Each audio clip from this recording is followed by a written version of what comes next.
Hello दोस्तों, welcome back to गीगल। Great ideas will lead to great life. दोस्तों, आज हम बात करेंगे मेडिटेशन के बारे में। मेडिटेशन के बेनिफिट्स क्या हैं और मेडिटेशन करते कैसे हैं। तो सबसे पहले आता है बेनिफिट्स ऑफ मेडिटेशन। हजारों सालों से लोग प्रैक्टिस कर रहे हैं मेडिटेशन, स्पिरिचुअल पर्पस के लिए, इमोशनल पर्पस के लिए और फिजिकल पर्पस के लिए। लेकिन सवाल ये आता है कि साइंटिफिक पॉइंट ऑफ व्यू से आपकी बॉडी कैसे अफेक्ट होती है मेडिटेशन से। दोस्तों, मेडिटेशन एक्चुअल में आपका ब्रेन का साइज चेंज कर देता है। एक स्टडी जो कि 2011 हार्वर्ड में डॉक्टर सैरा लेजर ने कंडक्ट की थी, जिससे पता चला कि सिर्फ 8 हफ्ते की मेडिटेशन से आपका ब्रेन साइज 3 बहुत इंपॉर्टेंट जगहों से चेंज होता है। पहला आता है लेफ्ट हिपोकैम्पस, जिससे आपकी कोई भी नई चीज सीखने की एबिलिटी और आपकी मेमोरी बहुत ज्यादा इंक्रीज हो जाती है। नेक्स्ट आता है पोस्टीरियर सिंगुलेट कॉर्टेक्स, जो आपका माइंड बार बार नए नए थॉट्स लाता रहता है उस चीज को कम करने के लिए, यानी ये इंक्रीज करेगा आपका फोकस। इस स्टडी से ये भी प्रूव हुआ कि जो सेल वॉल्यूम है आपकी ब्रेन के हिस्से एमिग्डला में, उसे भी ये कम करता है। और ब्रेन का ये पार्ट रिस्पॉन्सिबल है डर, स्ट्रेस और एंग्जाइटी के लिए। मेडिटेशन का दूसरा बेनिफिट आता है कि ये आपको आपकी बुरी आदतों को कंट्रोल करने में मदद करता है। एक स्टडी जो 2015 में की गई थी, उससे हमें पता चला कि मेडिटेशन ब्रेन का एक पार्ट है जिसे हम कहते हैं डोर्सोलेटरल प्रीफ्रंटल कॉर्टेक्स, उसे ग्रो करता है और ये पार्ट डायरेक्टली रिलेटेड है हमारे विल पावर से। एक स्टडी में शराब पीने वाले लोगों को 2 ग्रुप में डिवाइड किया गया। उनमें से एक ग्रुप को 8 हफ्ते तक मेडिटेशन सिखाई गई, जबकि दूसरे ग्रुप को एक 12 स्टेप्स का प्रोग्राम। जब 1 साल के बाद दोबारा से देखा गया कि इन दोनों ग्रुप में से कौन से ग्रुप वालों ने दोबारा से शराब पीना स्टार्ट कर दिया है, तो पता चला कि ग्रुप बी में से 20% लोगों ने दोबारा से शराब पीना स्टार्ट कर दिया है, जबकि मेडिटेशन वाले ग्रुप में सिर्फ 8% लोगों ने दोबारा शराब पी। नेक्स्ट बेनिफिट जो हेल्थ का है वो ये है कि ये हमारी हेल्थ के लिए बहुत ज्यादा अच्छा है। एक स्टडी में पता चला कि मेडिटेशन हमारे ब्लड का CRP लेवल कम कर देता है, सी रिएक्टिव प्रोटीन, जो कि डायरेक्टली बेनिफिशियल है हमारे हार्ट के लिए, और हार्ट डिजीज की प्रॉब्लम इन लोगों को बहुत कम होती है। इसी स्टडी से ये भी पता चला कि मेडिटेशन से पेशेंट्स का ब्लड प्रेशर कम किया जा सकता है। और एक बहुत ही इंपॉर्टेंट स्टडी जो कि 2010 में की गई थी, Nobel prize winner by Elizabeth Blackburn, जिन्होंने प्रूव किया कि मेडिटेशन आपकी बॉडी को जेनेटिक लेवल में भी चेंज करता है। इन्होंने प्रूव किया कि हमारे क्रोमोसोम्स में एक प्रोटेक्टिव प्रोटीन कॉम्प्लेक्सेस होते हैं जिसका नाम है टेलोमियर्स। हम में से जिन लोगों को ये नहीं पता कि टेलोमियर्स क्या होते हैं, तो छोटे टेलोमियर्स की लेंथ बताती है कि हम जल्दी बूढ़े हो जाएंगे, और मेडिटेशन टेलोमियर्स की लेंथ इंक्रीज करने में हेल्प करता है। और फाइनली जो सबसे इंपॉर्टेंट मेडिटेशन का बेनिफिट है वो है कि मेडिटेशन आपको खुशी प्रोवाइड करता है। एक बहुत ही फेमस स्टडी जो कि 2004 में की गई थी रिचर्ड डेविडसन के द्वारा, जिन्होंने साधुओं के, पुजारियों के, मॉन्क्स के सर पे इलेक्ट्रोड्स रखे और उनके ब्रेन स्कैन्स लिए, और ये सारे पुजारी जो कि सालों से मेडिटेशन कर रहे थे, इन लोगों के ब्रेन स्कैन से पता चला कि इनके ब्रेन से 30 टाइम्स ज्यादा गामा वेव्स निकलती हैं, और गामा वेव्स डायरेक्टली रिलेटेड है खुद को कंट्रोल करने के लिए, इंटेलिजेंस के लिए और खुशी के लिए। और जो लोग डेली मेडिटेट करते हैं वो पॉजिटिव इमोशन से घिरे रहते हैं और खुश रहते हैं। तो दोस्तों, अब नेक्स्ट क्वेश्चन ये आता है कि मेडिटेशन से होगा क्या। मेडिटेशन का जो सबसे पॉजिटिव इम्पैक्ट है वो ये है कि आप अपने माइंड को कंट्रोल कर सकते हैं।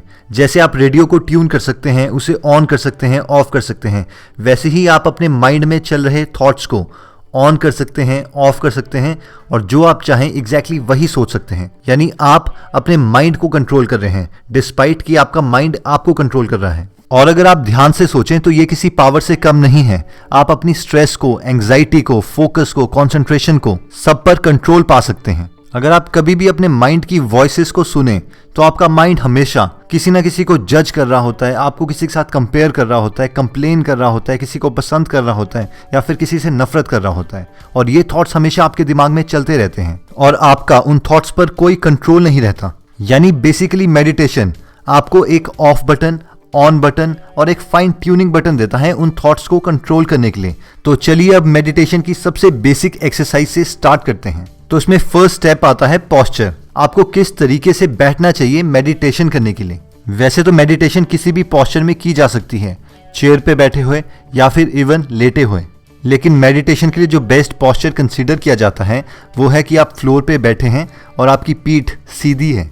सबसे पहले अपने फीट क्रॉस पोजीशन में ले आइए और अगर पॉसिबल हो सके तो एक दूसरे के ऊपर। आपके हाथ ऊपर की तरफ मुड़े होने चाहिए और आपकी टांगों के ऊपर रेस्ट करने चाहिए। आपका सर पूरे इक्वल लेवल पे होना चाहिए, ना ज्यादा ऊपर उठा ना नीचे को, और आपकी आंखें वो बंद होनी चाहिए। नेक्स्ट सवाल आता है कि आपको कितनी देर तक मेडिटेट करना चाहिए। तो हम रेकमेंड करते हैं कि आप हर रोज स्टार्टिंग में सिर्फ 5 मिनट तक ही मेडिटेट करें। इसके लिए आप अपने सेल फोन में या फिर घड़ी में 5 मिनट का अलार्म फिक्स कर सकते हैं और धीरे धीरे कुछ हफ्तों के बाद आप इस टाइम को इंक्रीज कर सकते हैं। अब नेक्स्ट सबसे इंपॉर्टेंट सवाल आता है कि मेडिटेशन के दौरान हमें करना क्या है। तो हम शुरू करेंगे माइंडफुलनेस ब्रीदिंग मेडिटेशन से, जिसका मतलब है कि आपको अपनी ब्रेथ पे, सांस पे फोकस रखना है। आप फोकस कीजिए किस तरीके से आप अपनी ब्रेथ को, अपनी सांस को एक्सहेल करते हैं, छोड़ते हैं, किस तरीके से आप अपनी सांस अंदर लेते हैं, और इन दोनों एक्सहेल और इनहेल के बीच का टाइम। और आपको यही चीज बार बार करते रहनी है। अपना फोकस, अपना ध्यान, अपनी कंसंट्रेशन सिर्फ अपनी ब्रेथ के ऊपर, किस तरीके से आप एक्सहेल कर रहे हैं उस हवा को फील कीजिए और किस तरीके से आप इनहेल कर रहे हैं। अब होगा ये कि स्टार्टिंग में आपके थॉट्स इधर उधर जाते रहेंगे, कभी आपको किसी और का ख्याल आ जाएगा, कभी अपनी लाइफ की प्रॉब्लम्स, और इसी चीज पे कंट्रोल करने के लिए हम मेडिटेशन कर रहे हैं। ये एक बैडमिंटन की गेम की तरह होगा। आप दोबारा से फोकस करने की कोशिश करेंगे अपनी ब्रेथ के ऊपर, दोबारा से आपके थॉट्स कहीं और जाएंगे और ये प्रोसेस चलता रहेगा और धीरे धीरे आपका फोकस का टाइम इंक्रीज होता रहेगा और आप अपने माइंड को कंट्रोल कर सकेंगे, ना कि आपका माइंड आपको कंट्रोल करेगा, क्योंकि हमारा माइंड हमारा एक टूल है और इसे हमको कंट्रोल करना है। और अगर आप ध्यान से सोचें तो आपका फोकस, आपकी कंसंट्रेशन, आपका स्ट्रेस लेवल, आपका डिप्रेशन सब इन थॉट्स पे ही बेस्ड है। अगर आप अपने थॉट्स को कंट्रोल कर सकते हैं, जो आप चाहें आप वो सोच सकते हैं, इससे आप अपना फोकस लेवल इंक्रीज कर सकते हैं और अपना डिप्रेशन और स्ट्रेस डिक्रीज कर सकते हैं। इससे आपकी हेल्थ और मेमोरी दोनों इंप्रूव होगी। चलिए दोस्तों, हमने आपको इस वीडियो के सारे कॉन्सेप्ट्स इस बुक माइंडफुलनेस इन प्लेन इंग्लिश से बताए हैं। और अगर आप मेडिटेशन के बारे में और सीखना चाहते हैं, इससे बेनिफिट्स उठाना चाहते हैं, तो आप डिस्क्रिप्शन में दिए हुए लिंक पे जाके इस बुक को खरीद सकते हैं।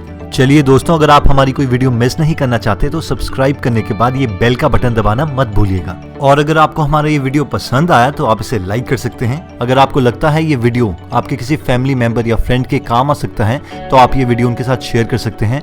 आप हमारे साथ फेसबुक पे भी जुड़ सकते हैं, Facebook/Great Ideas Great Life। Description में दिए हुए लिंक को क्लिक करके आप हमारा फेसबुक ग्रुप भी ज्वाइन कर सकते हैं।